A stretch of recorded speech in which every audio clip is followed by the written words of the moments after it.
There is a strong emphasis in our church on how God will culminate His kingdom. The single term for that is called eschatology. It's from the word eschatos, which is Greek for last.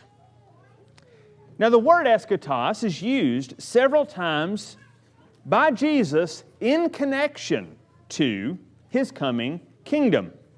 But it's not exactly in the way we might think.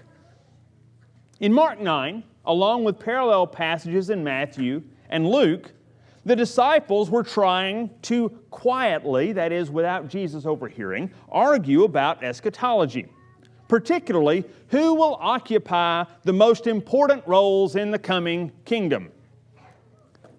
As with most of these arguments, they did not stay quiet for very long.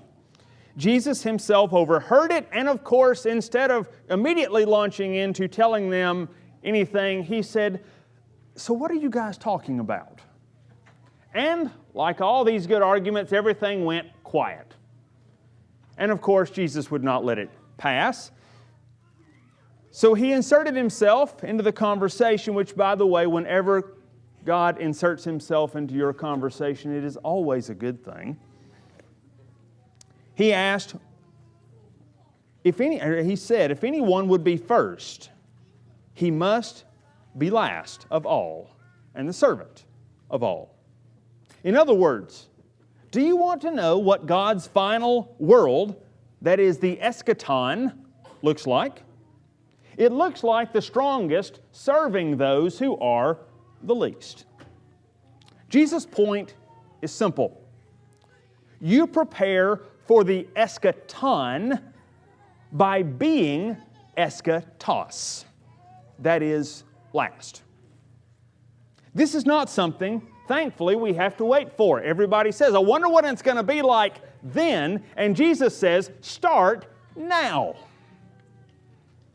We are called, as citizens of heaven, to serve one another. Mothers and fathers, grandmothers and granddads, you bring God's kingdom when you serve your children, or when you serve your spouse.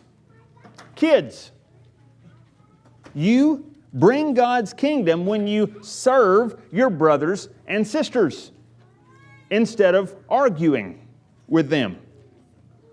And when you serve your parents or your grandparents without complaining. Bosses, you bring in the kingdom when you give yourself and sacrifice for your employees.